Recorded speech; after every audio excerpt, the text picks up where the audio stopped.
A lot of people have been wondering what the hell is going on with Netflix. Is there some type of agenda? It really does seem like they're pushing one side of the spectrum with all of their programming, especially for kids. And now there's a report out there stating that's exactly what's happening, Aaron. It's not entirely surprising, is it? No, I don't think anybody's surprised to find out that Netflix is in cahoots with people pushing far-left ideology. Yeah, they're coming for your kids, man. They're going to try and get them any way they can. The Oversight Project, a government watchdog group, released their interim FedFlix report that alleges Netflix is operating as a propaganda arm for the FBI and other federal agencies. The report claims these agencies are using the platform to advance left-wing political ideology through programming, using Freedom of Information Act documents, court filings, and internal communications. The report claims the FBI's Office of Public Affairs long-form team functions as an internal editorial board for Hollywood productions and retains effective veto power over projects that receive bureau support.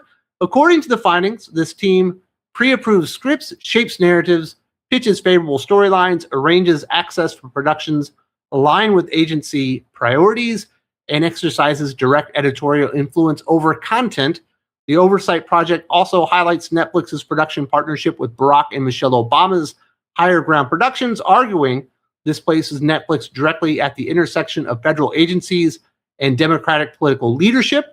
The report claims that this combination of FBI coordination and Obama-linked production demonstrates institutional ideological alignment and positions Netflix as both a federal propaganda platform and indoctrination vehicle for left-wing messaging. You know, it didn't surprise me. Like when they brought on the Obamas, I was like, well, you know, obviously they're politically aligned there. But, you know, we know that a lot of the far left stuff is being pushed by, you know, billionaires like George Soros and his creepy son.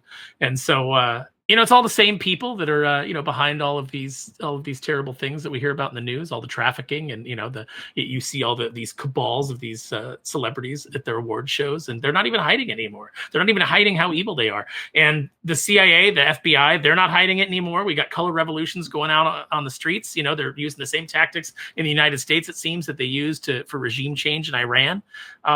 I'm not surprised by any of this. This is all, and it's just going to ramp up. This is the meme. It's the absolute meme of Nicolas Cage looking over at Pedro Pascal in the car and Pedro Pascal just smiling. It's like, these are your friends that are just now waking up, and then you're the Pedro Pascal in the car, you know, just like, I know how much worse it's going to get. And you would think that, you know, the CIA and the FBI, you know, Donald Trump being the president, would be in lockstep with him, but it appears that they're actually doing all these things to undermine him and his administration, and using things like Netflix and certainly other platforms out there, because we certainly have seen an enormous ideological swing just in entertainment, not to mention the news and all these type of things going in one certain direction.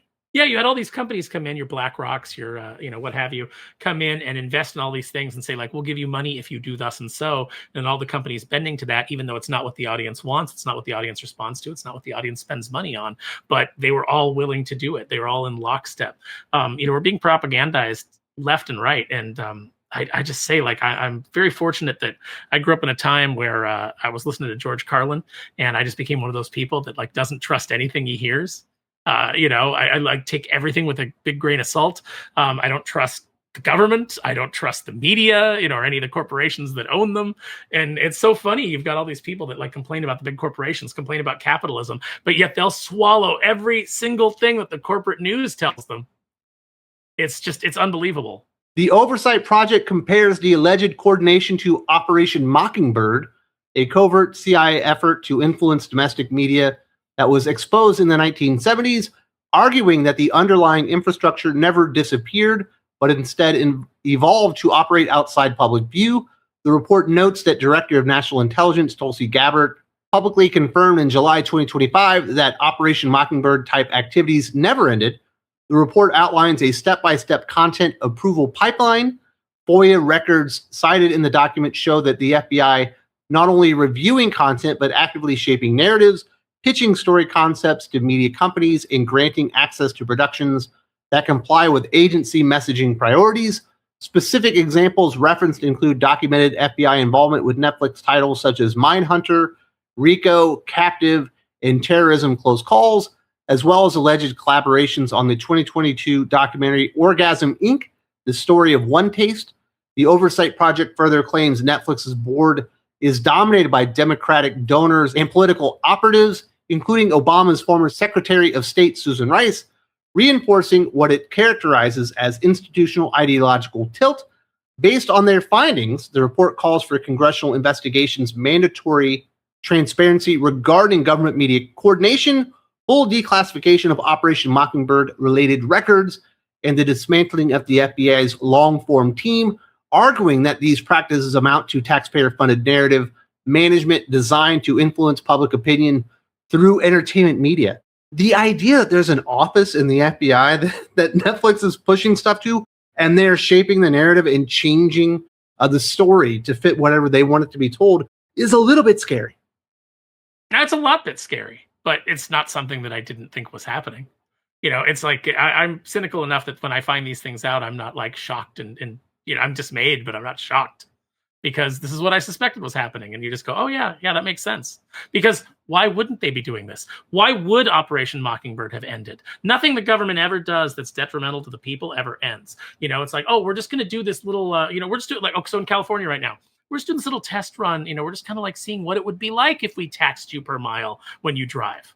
And it's like, no, that's going to happen. It's like the billionaires tax. We're just like playing around with this idea of taxing billionaires one time. No, you're not. None of that stuff ever ends.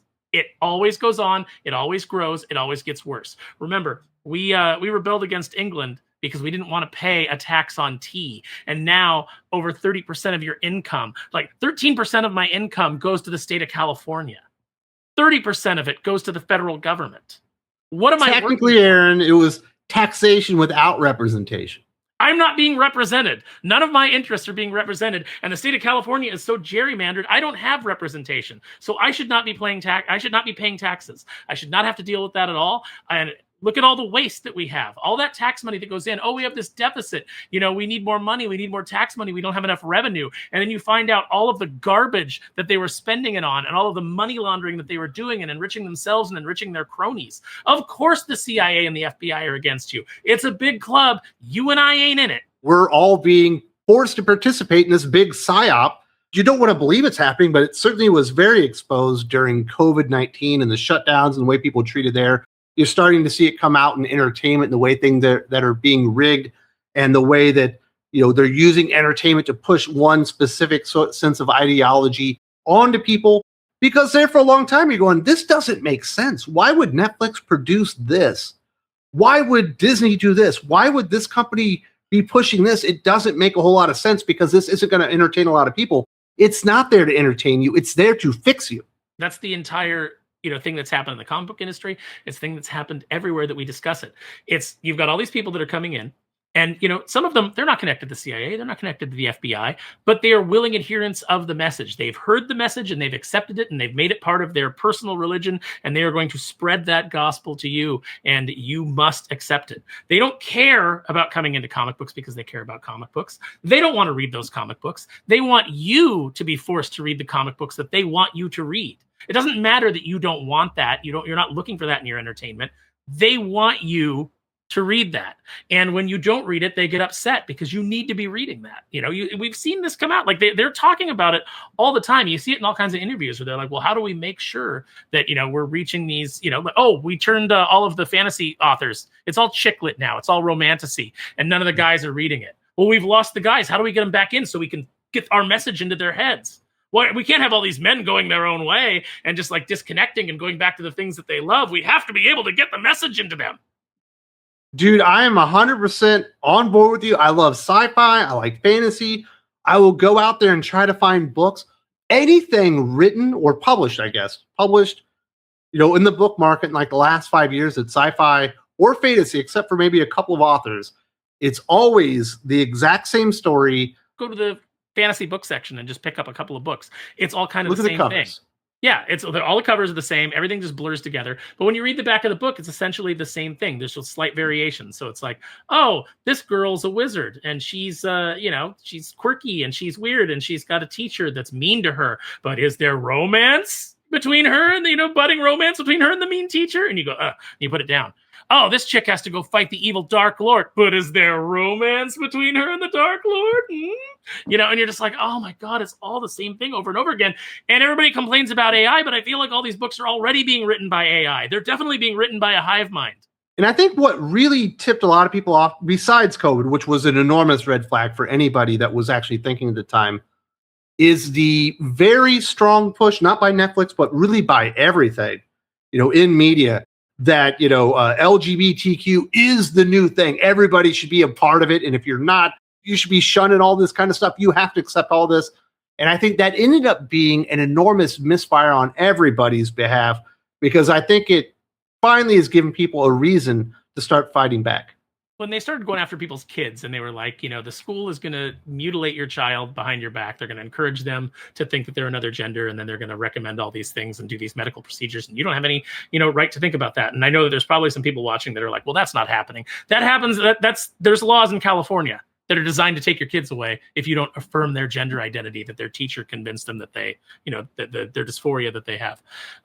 That's actually a thing. They're all out there, like crying on the different social media platforms and talking about the authoritarian on the, we can't, the free speech is under attack. And it's like, no, you get to just say whatever you want. Late night talk show hosts still get to go on. They get to talk whatever shit they want. Nobody's coming down and cracking down on them. It's only when Don Lemon actually commits a crime that there's any consequences. And most of the time, when someone in the media or someone in politics commits a crime, there's no consequences at all. So, I don't know how authoritarian that is, but I'll tell you what is authoritarian is when they tried to lock us all in our homes and force us to wear masks and force us to take an injection. That's pretty damn authoritarian. And it has been admitted by Schwab and the World Economic Forum that it was really just a test to see how far they could get compliance to go. On February 3rd, Netflix CEO Ted Sarandos was questioned by Republican senators regarding the nature of the platform's programming for minors. Senators Josh Hawley and Ted Cruz characterized the streamer as a social engineering machine, citing a December 2025 report from the group Concerned Women for America, which alleges that 41% of Netflix's G-rated and TV Y7 series contain LGBTQ plus themes or transgender ideology. Hawley argued that this volume of highly sexualized and controversial material has caused a loss of parental confidence in the platform. Sarandos testified under oath that Netflix has no political agenda and explicitly rejected the 41% statistic as inaccurate, stating he had no knowledge of where the figure originated. He defended the company by highlighting its state-of-the-art parental control tools and asserting that Netflix's massive library is designed to cater to a wide variety of diverse tastes rather than a specific ideological viewpoint. All of these Senate hearings, they're just such a waste of time. You get up there, a bunch of senators, they get their sound bites, they get to put their little clips out on the internet, but do they do anything about it? Is there anything ever done? Does anybody ever push back? Does anybody ever go to jail? Does anybody ever get, called out in a way that's substantial? Do they suffer any financial repercussions for, the evil that they perpetuate? No, they don't. But it's definitely in a lot of their programming. There's another one with, Samwise Gamgee and the girl that was Sabrina the Teenage Witch with her parents. 4th episode in, boys kissing another boy. It's literally prevalent in almost all their kids' programs. Hollywood has set the agenda. It's like, if you want awards, if you want to be able to, you have to hit all these checkpoints and you have to make sure that all this stuff is in there. And you have to do that in your writers' rooms too. So of course you've got the writers' rooms that have, these agenda checklists, and then they're going to try to make sure that that agenda is pushed into the TV shows. And that's going to be fed to your kids because they want access to your children. It's pretty insidious. And, and I'm not saying that everybody that's in a writer's room or everybody that's like part of these shows, has that goal, but there's enough people that it is in pretty much every show. Well, and they're promoting those people into positions of power and authority because they want them in that show. Remember the video that came out from Reimagine Tomorrow with that lady saying, like, my not so secret gay agenda, just sprinkling queerness in every kid's program I could, and nobody was stopping me. Well, that didn't work out because there are some lines in the sand that parents will draw. And when you try to influence their children to make life-altering decisions and things of that nature, and talking to them about things that they are not ready for, parents absolutely fight back. And I think it's one of the reasons that Disney is in so much trouble. And I do believe Netflix will eventually get themselves in trouble too. I mean, I hope that they don't get Warner Brothers. I hope that that's, part and parcel of this. I wouldn't hand them another major media company that they can infect. Not that Warner Brothers doesn't have it in there already, but it's like I certainly don't want them under the umbrella of Netflix. But we'll see what happens. I mean, we know how the story ends. We know it just gets worse before it gets better. No, the best case scenario is that they're not allowed to acquire Warner Brothers Discovery but they'll pay enough people off. And I do have a strong belief that our public officials, even if they're up there grandstanding and pointing these things out, are willing to let some things slide as long as they get their cut.